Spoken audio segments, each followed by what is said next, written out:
My name is Elena, and I used to believe my home was my safest place, my family my refuge. I built my life on trust, until the morning my 13-year-old daughter slipped me a handwritten note that said, "Pretend you're sick and leave now." What followed shattered everything I thought I knew about love, loyalty, and the man I called my husband. I discovered secrets buried behind closed office doors, and a plan meant to end my life quietly over a cup of tea. This is the story of how I survived. Where are you watching from? Don't forget to subscribe. The Saturday in Cedar Ridge began the way so many had before, soft morning light settling through tall fir trees, a pale sky hinting that rain would come by afternoon. The house breathed with quiet domestic life. The warm hiss of the coffee maker, the faint scent of toasted bread, the gentle shuffle of plates being laid out with calm deliberation. Elena Hartwell, 42, moved through the kitchen with practiced ease. She had always been a woman who made peace out of the ordinary, placing a small vase of morning-picked wildflowers in the center of the island, lining silverware neatly beside folded napkins, cutting fruit while silently rehearsing notes for Monday's lecture. She hummed softly to herself as she worked, unaware that the world she knew was already beginning to tilt beneath her feet. In the next room, the warm murmur of polite conversation floated from the living room. Colleagues of her husband, professors, and financial acquaintances gathered with glasses of champagne and the polite laughter of people who enjoyed being admired. A jazz station crackled softly in the background. The house, with its wood floors and lemon-polished shine, could have been the picture of a quiet, comfortable life. At the center of it all moved Andrew Hartwell, her husband, 45, polished, charming, the sort of man who always seemed to have just stepped away from the pages of a magazine. He stood arranging guest place cards, as though the world depended upon perfect symmetry. His voice carried through the living room, light, affable, controlled. Elena should have felt content, even lucky. She had a home, a respected career, a daughter she loved more than life itself. The kind of Saturday morning where nothing should have gone wrong. But everything shifted in a single, quiet movement. Their daughter, Lydia, 13, stepped into the kitchen doorway. She was not a dramatic child. She had always been thoughtful, steady, private. But now, her face looked washed of color, her eyes ringed with sleepless fear. She moved like someone trying not to be seen. Elena glanced up. "Morning, sweetheart. Did you sleep?" Lydia didn't answer. Instead, she approached slowly and slipped something small, soft, crumpled, into her mother's palm. Elena opened it without thinking. "Pretend you're sick and leave now." 5 words. No explanation. Her first instinct was confusion, maybe a prank, a misplaced joke from school, something trivial. She lifted her gaze, expecting Lydia to smile sheepishly, waiting for the reveal of silliness. But Lydia's eyes met hers, wide, glossy, terrified. No joke, no misunderstanding. Something cold and sharp bloomed in Elena's chest. "You look pale," she murmured softly, careful not to draw attention. "Are you all right?" Lydia swallowed hard. "Please, Mom, just trust me."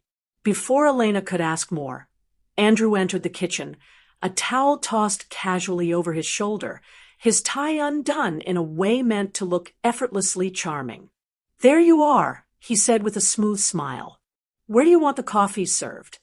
His tone was light, affectionate, practiced. Elena felt the note burning like heat against her palm. Something inside her bent, but did not break. She pressed 2 fingers to her temple. I'm not feeling well," she said, letting her voice waver just enough to be believable. "I'm going to step out for a moment. Maybe some air. A stronger pain reliever."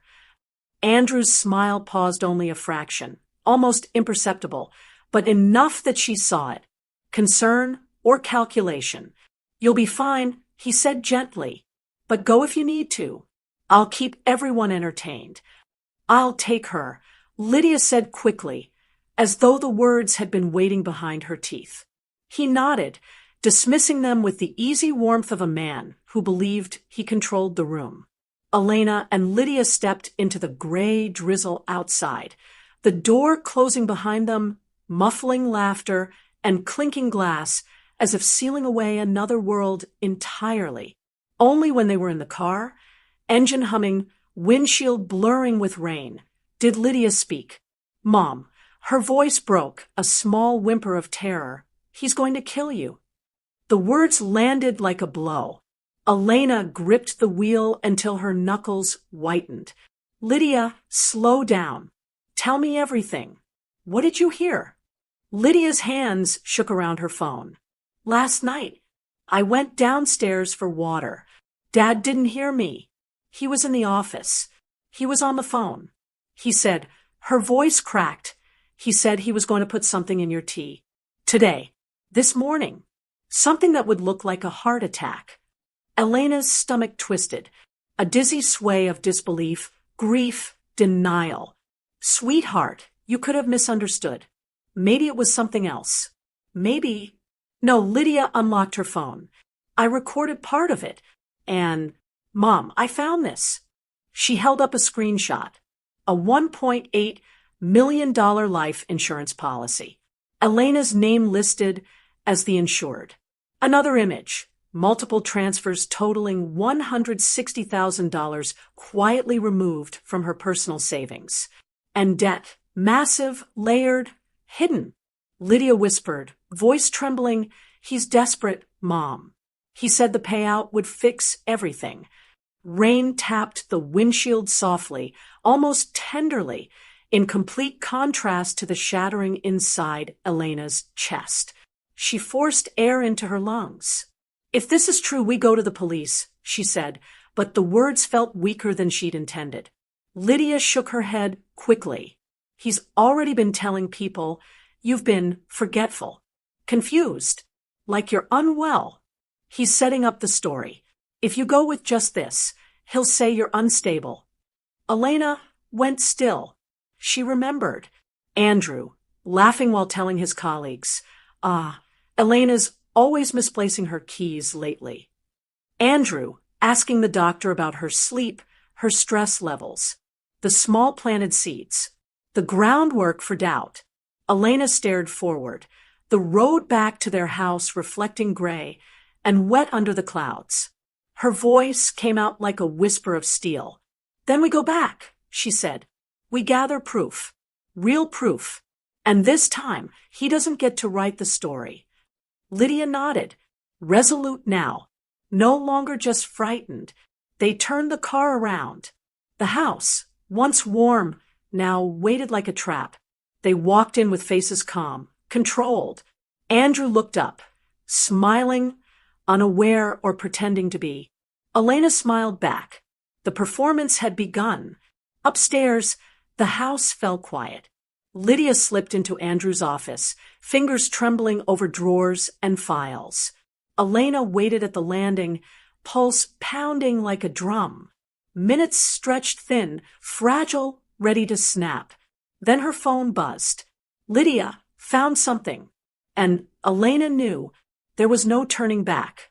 Elena's feet felt unsteady as she stepped away from the staircase landing and into the dim hallway. The air inside the house felt different now, thicker, heavier, as if the walls themselves were aware of the truth that had seeped into them.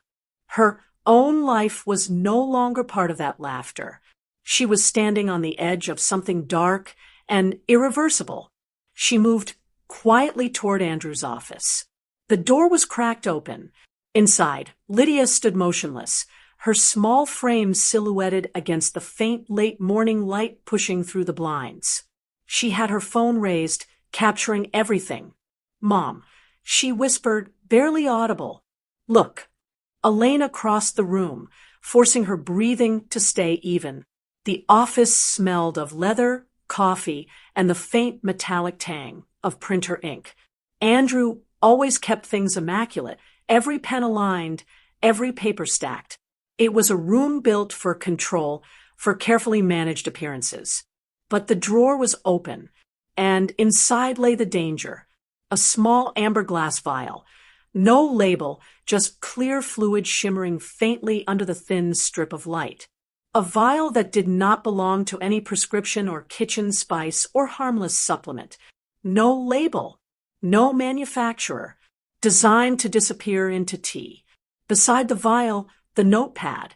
Andrew's handwriting. Sharp, clinical, unmistakably his.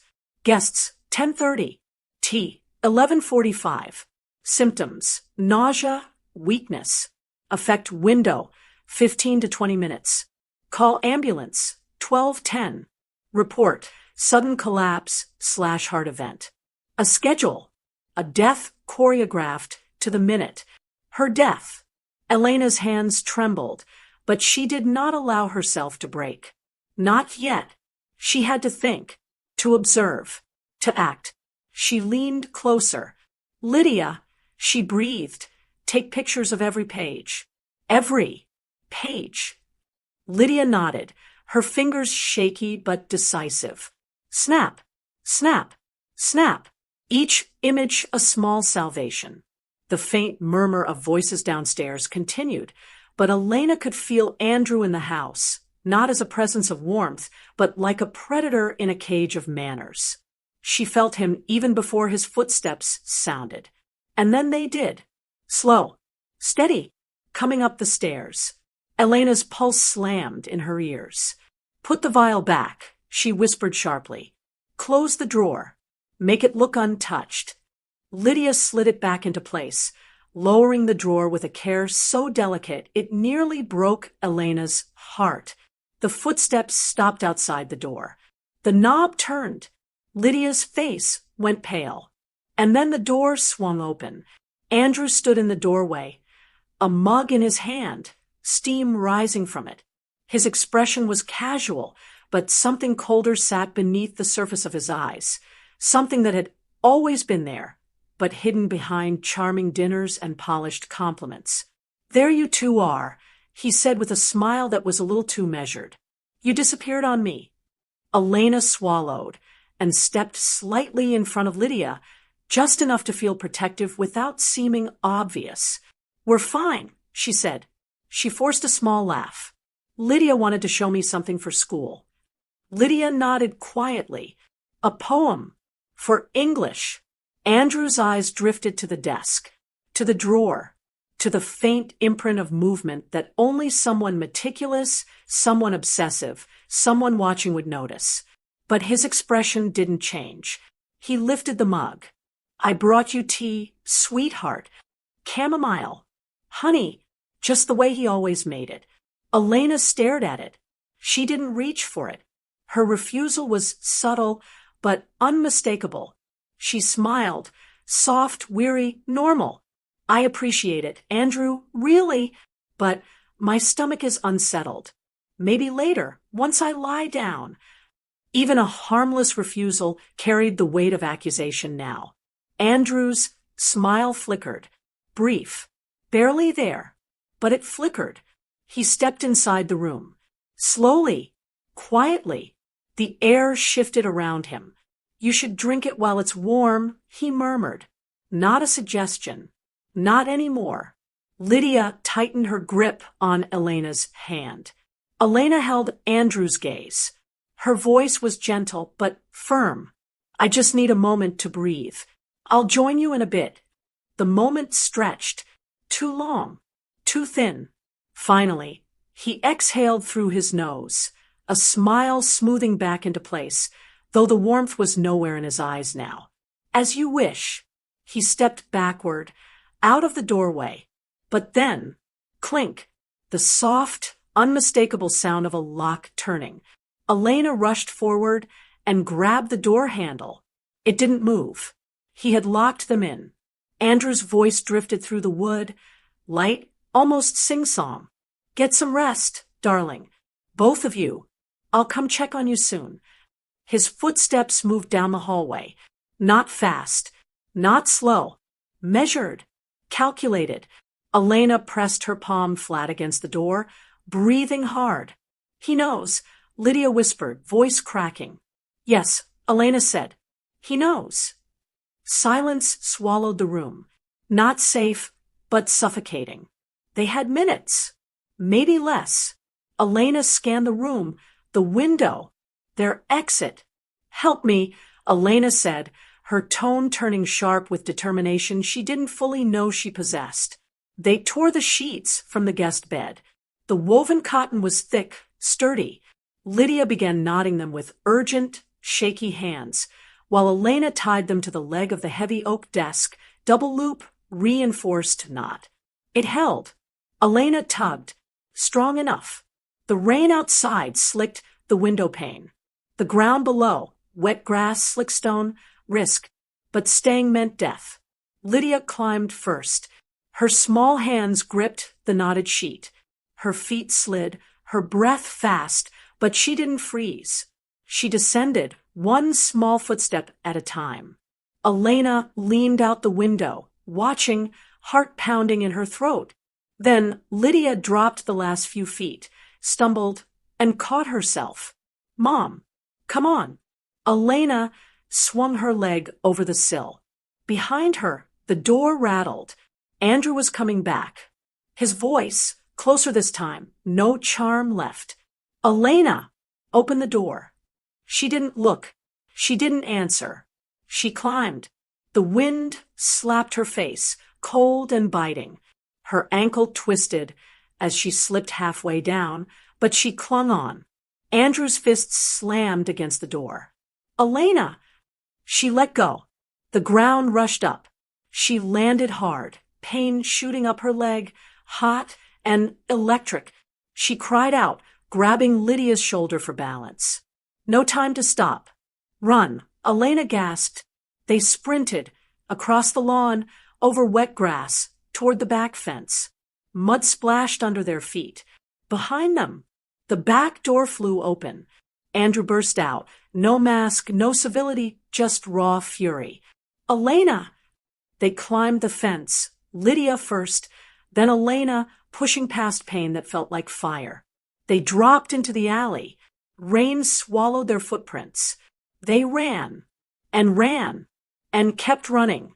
They didn't stop until the houses disappeared, until the street gave way to Ridgewood Park, where trees swallowed sound and mist hung over the lake like ghost breath.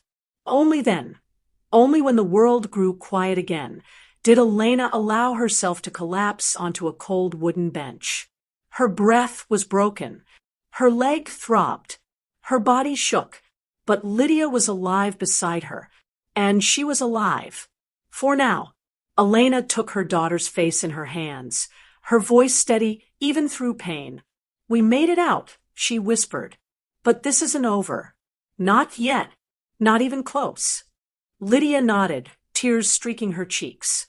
We go to the police, she asked. Elena stared out across the water, rain dimpling the surface. No, she said slowly. Not yet. Her voice hardened. He planned every move. So now we plan ours. Her daughter swallowed. What do we do? Elena closed her eyes. We get proof that no one can deny.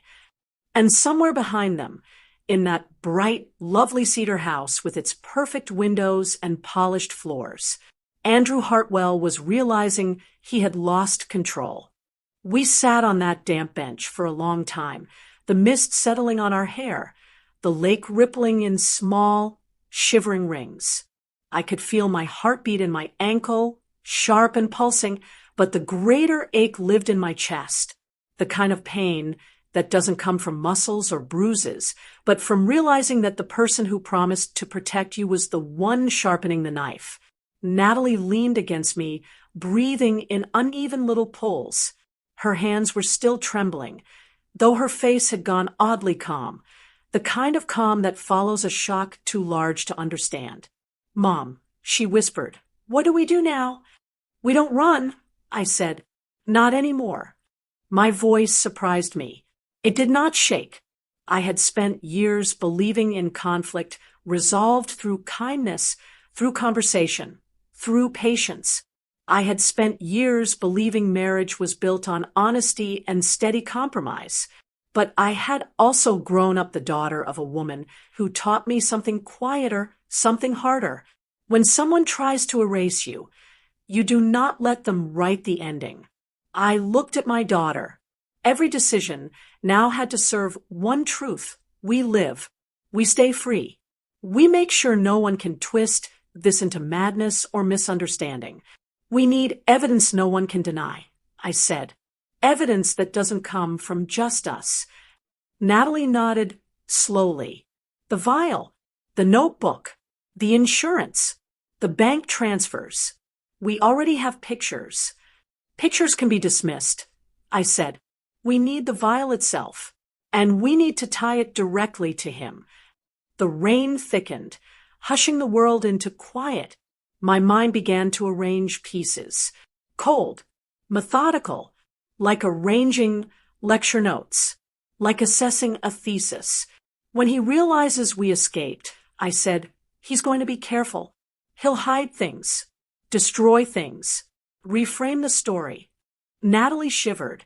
Then we have to get to the house before he does. I looked at her small shoulders, her damp jacket, her shoes still streaked with mud from running for her life. No, I said softly, you're not going back there. I will. Her head snapped up.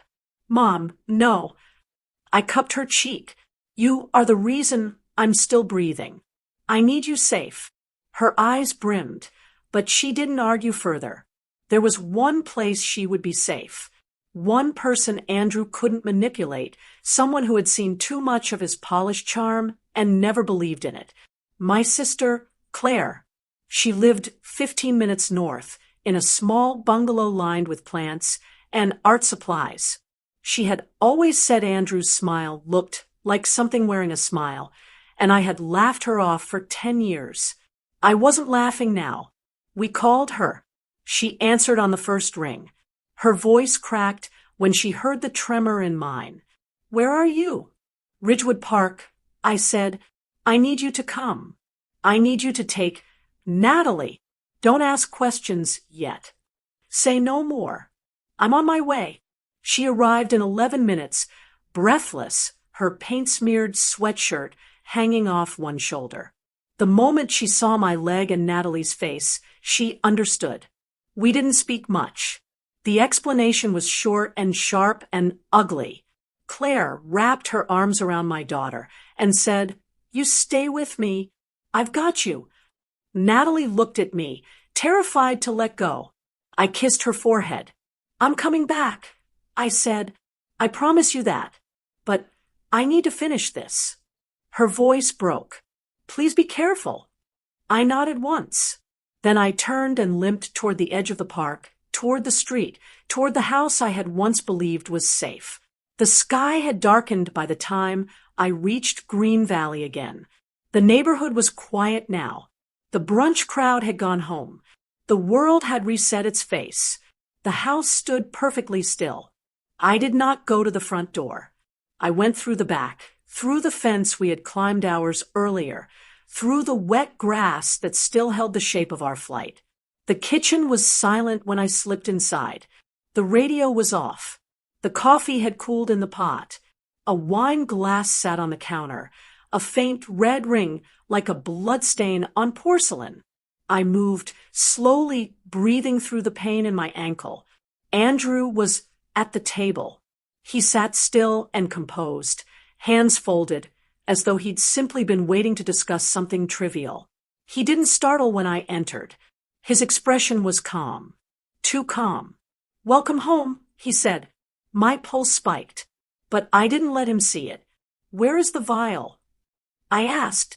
He studied me, eyes cold as winter ponds. I don't know what you think you heard, or what Natalie imagined she saw. She's been impressionable lately, emotional. And you, well, you haven't exactly been yourself, have you? There it was.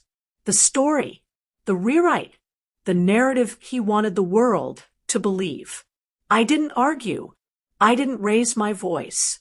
I simply took my phone out of my pocket and set it on the table, screen down. His eyes flicked to it. Recording. Good. You planned it, I said quietly. I know you did. You wrote it down. You bought poison. You set the time. You calculated how long it would take me to die. He leaned back, amusement curving his lips. Do you hear yourself?